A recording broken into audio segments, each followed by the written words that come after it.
മണിക്കൂറിലെ മറ്റൊരു സുപ്രധാനമായ വാർത്തയിലേക്കാണ്. നടിയെ ആക്രമിച്ച കേസിൽ നടൻ ദിലീപ് നിയമ നടപടികളിലേക്ക്.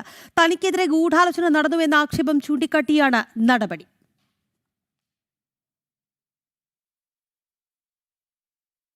കൊച്ചിയിൽ നിന്ന് രേഷ്മ ബാബു ആണ് വാർത്തയുടെ വിശദാംശങ്ങളുമായി ചേരുന്നത്.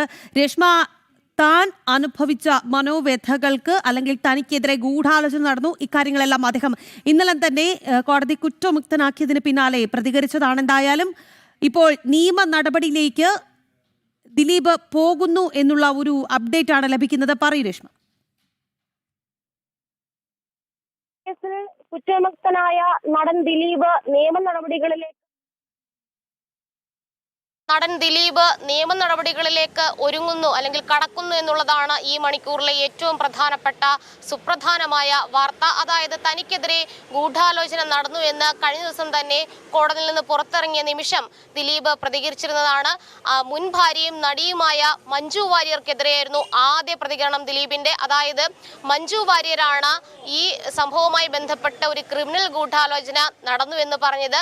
മഞ്ജു വാര്യർ ആ ഗൂഢാലോചന നടന്നു എന്ന് പറഞ്ഞ ആ ഘട്ടം മുതൽ തന്നെയാണ് തനിക്കെതിരായിട്ടുള്ള ഗൂഢാലോചന ആരംഭിച്ചത് അല്ലെങ്കിൽ തുടങ്ങിയത് എന്നുള്ളതായിരുന്നു നടൻ ദിലീപിന്റെ പരാമർശം. അത് മാത്രവുമല്ല, ബി സന്ധ്യക്കെതിരെയും ആരോപണങ്ങൾ ഉന്നയിക്കുകയും ചെയ്തിരുന്നു. അതായത് ഒരു ഉന്നത പോലീസ് ഉദ്യോഗസ്ഥ പോലീസ് ക്രിമിനൽ സംഘവുമായി ചേർന്നുകൊണ്ട് തന്നെ കെട്ടിച്ചമച്ച അല്ലെങ്കിൽ മെനഞ്ഞെടുത്ത ഒരു കഥയാണ് തനിക്കെതിരെ കോടതിയിൽ സമർപ്പിച്ചിരുന്നത്, കണ്ടെത്തിയത്. ഇതിപ്പോൾ കോടതിയും തള്ളിയിരിക്കുന്നു, തെളിവുകളില്ല. അതുകൊണ്ട് തന്നെ തനിക്കെതിരായിട്ടുള്ള ഗൂഢാലോചന കൃത്യമായിട്ട് പോലീസിന്റെ ആസൂത്രണത്തിന്റെ ഭാഗമായിരുന്നു എന്നുള്ളതായിരുന്നു നടൻ ദിലീപിന്റെ പ്രതികരണം. എന്തായാലും നിലവിൽ അറിയാൻ സാധിച്ചിട്ടുള്ളത്, അഭിഭാഷകരോടക്കം നമ്മൾ സംസാരിച്ച സമയത്ത് അറിയാൻ സാധിച്ചത്, ദിലീപ് ഈ വിധി പകർപ്പ് ലഭിച്ച ശേഷം അത് പരിശോധിച്ച ശേഷം ഉടനടി ഒരു നിയമ നടപടിയിലേക്ക് കടക്കും. അതായത് തനിക്കെതിരായിട്ടുള്ള ഗൂഢാലോചന അത് വ്യക്തമായും വിശദമായും അന്വേഷിക്കണം എന്നുള്ള ഒരു ആവശ്യം മുൻനിർത്തിക്കൊണ്ട് ഹൈക്കോടതിയായിരിക്കും ഒരു പക്ഷേ സമീപിക്കുക. അതിൽ തന്നെ നിലവിലെ ഈ ഒരു ഏജൻസി, സംസ്ഥാന ഏജൻസിയെ വിട്ടുപിടിച്ചുകൊണ്ട് കേന്ദ്ര ഏജൻസി തന്നെ അന്വേഷണം ഏൽപ്പിക്കണം എന്നുള്ളൊരു ആവശ്യം ഒരുപക്ഷെ ഉന്നയിച്ചേക്കാം. പക്ഷേ ഇതൊക്കെ തന്നെ നടപടികളിലേക്ക് കടക്കുന്നത് ഈ ശിക്ഷാവിധിയുടെ പകർപ്പ് ലഭിച്ച ശേഷമായിരിക്കും. കാരണം ഈ 1 മുതൽ 6 വരെയുള്ള പ്രതികളായ പൾസ സുനി ഉൾപ്പെടെയുള്ള 6 പേരെയും ശിക്ഷിച്ചിട്ടുണ്ട്. അവരുടെ ശിക്ഷയിന്മേലുള്ള വാദം ഈ മാസം 12-ാം തീയതിയാണ് നടക്കുന്നത്. അന്ന് തന്നെ അന്തിമ തീരുമാനം ഒരുപക്ഷെ ഉണ്ടായേക്കാം. അതിന്റെ വിധി പകർപ്പ് ലഭിച്ച ശേഷം മാത്രമേ ഇക്കാര്യത്തിൽ ഒരു തുടർ നടപടിയിലേക്ക് കടക്കാൻ സാധിക്കൂ. നമുക്ക് ഈ വാർത്തയുടെ അപ്ഡേറ്റ്സ് വരും മണിക്കൂറുകളിൽ കൂടി പരിശോധിക്കേണ്ടതുണ്ട്. ഇതുമായി ബന്ധപ്പെട്ട നടൻ ദിലീപിന്റെ പ്രതികരണത്തിലേക്ക് കൂടി പോകേണ്ടതുണ്ട്. എന്തായാലും ആ പ്രതികരണത്തോടുകൂടി ചെറിയൊരു ഇടവേളയിലേക്ക് പോവുകയാണ്. അതിനുശേഷം ലൈവ് റിപ്പോർട്ട്സിൽ VS കൃഷ്ണരാജായിരിക്കും പ്രേക്ഷകർക്കൊപ്പം ചേരുക. ക്രിമിനൽ ഗൂഢാലോചന ഉണ്ട്, ആ ക്രിമിനൽ ഗൂഢാലോചന അന്വേഷിക്കണമെന്ന് മഞ്ജു പറഞ്ഞിടത്തുനിന്നാണ് എനിക്കെതിരെയുള്ള ഗൂഢാലോചന ആരംഭിച്ചത്. അതിന് അന്നത്തെ ഉയർന്ന ഒരു മേലുദ്യോഗസ്ഥയും അവര് തെരഞ്ഞെടുത്ത ഒരു സംഘം ക്രിമിനൽ പോലീസുകാരും ചേർന്ന് ആണ് ഇങ്ങനൊരു നടപടി ഉണ്ടാക്കിയത്. അതിനായിട്ട് ഈ കേസിലെ മുഖ്യപ്രതിയെ കൂട്ടുപിടിച്ച് അയാളുടെ ജയിലിൽ ഉണ്ടായിരുന്ന കൂട്ടുപ്രതികളെയും കൂട്ടുപിടിച്ചിട്ട് ഈ പോലീസ് സംഘം ഒരു കള്ളക്കഥ മെനഞ്ഞെടുക്കുകയാണ് ചെയ്തത്. എന്നിട്ട് ഈ പോലീസ് സംഘം ചില മാധ്യമങ്ങളെയും അവർക്ക് ഒത്താശ ചെയ്തു കൊടുക്കുന്ന ചില മാധ്യമ പ്രവർത്തകരെയും കൂട്ടുപിടിച്ച് ഈ കള്ളക്കഥ സാമൂഹ്യ മാധ്യമങ്ങളിലൂടെ പ്രചരിപ്പിക്കുകയും ചെയ്തു.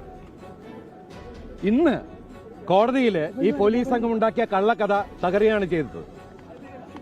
ഈ കേസിൽ യഥാർത്ഥ ഗൂഢാലോചന എന്ന് പറയുന്നത് എന്നെ പ്രതിയാക്കാനാണ്. സമൂഹത്തിൽ എന്റെ കരിയർ, എന്റെ ഇമേജ്, എന്റെ ജീവിതം നശിപ്പിക്കാൻ വേണ്ടി ചെയ്തതാണ്. ഇന്ന് എനിക്ക് എന്റെ കൂടെ നിന്ന് എല്ലാ കുടുംബാംഗങ്ങളോടും, എന്റെ സുഹൃത്തുക്കളും അവരുടെ കുടുംബങ്ങളോടും, അതുപോലെ എനിക്ക് വേണ്ടി കാണാത്ത കേൾക്കാത്ത ആളുകൾ ഒരുപാട് പേര്, കോടിക്കണക്കിന് ആൾക്കാർ എനിക്ക് വേണ്ടി പ്രാർത്ഥിച്ചിട്ടുണ്ട്. അവരോടൊക്കെ ഞാൻ ആത്മാർത്ഥമായിട്ടുള്ള നന്ദി പറയുകയാണ്. അതുപോലെ ഈ 9 വർഷത്തോളം എനിക്ക് വേണ്ടി അഹോരാത്രം എനിക്ക് വേണ്ടി അത് ആത്മാർത്ഥമായിട്ട് ഡിഫെൻഡ് ചെയ്ത എൻ്റെ പ്രിയപ്പെട്ട ലോയേഴ്സ്, അതിൽ നിങ്ങൾക്ക് എല്ലാവർക്കും രാമപിള്ള സാർ, അദ്ദേഹത്തിന് ഞാൻ എൻ്റെ ജീവിതം കടപ്പാട് ആത്മാർത്ഥമായിട്ടുള്ള നന്ദി പറയുകയാണ്. അതുപോലെ അദ്ദേഹത്തിന്റെ കൂടെയുള്ള സുജേഷ് മേനോൻ, പിന്നെ എൻ്റെ കോളേജ് മേറ്റ്, എൻ്റെ സീനിയർ ആയിരുന്ന ഫിലിപ്പ് ടി വർഗീസ്, അദ്ദേഹത്തിന്റെ അസോസിയേറ്റ്സ് ശുഭ, നിത്യ തുടങ്ങിയ മറ്റുള്ള ജൂനിയേഴ്സ്, അതുപോലെ സുപ്രീം കോടതിയിലെ മുകുൾ റോത്തഗി സർ, രഞ്ജിത റോത്തഗി, പ്രഗ്യമം, വംശി തുടങ്ങിയ മറ്റുള്ള ലോയേഴ്സ് എല്ലാവരോടും ഞാൻ ആത്മാർത്ഥമായിട്ടുള്ള നന്ദി പറയുന്നു. അതുപോലെ എന്നെ സപ്പോർട്ട് ചെയ്ത് ഈ 9 വർഷക്കാലത്തോളം ജീവിപ്പിച്ച, എന്നെ അത്രയും സപ്പോർട്ട് ചെയ്ത ഒരുപാട് ആളുകളുണ്ട്. അവരുടെ പേരെടുത്ത് പറഞ്ഞാൽ തീരില്ല. അവർ വിവിധ മേഖലയിലുള്ള ആളുകളാണ്. അവരോടെല്ലാം ഈ നിമിഷത്തിൽ ഞാൻ ആത്മാർത്ഥമായിട്ടുള്ള നന്ദി പറയുകയാണ്. എല്ലാവരോടും ഒരുപാട് സന്തോഷം. ഇനി അതൊക്കെ നിങ്ങൾ കണ്ടുപിടിക്കും.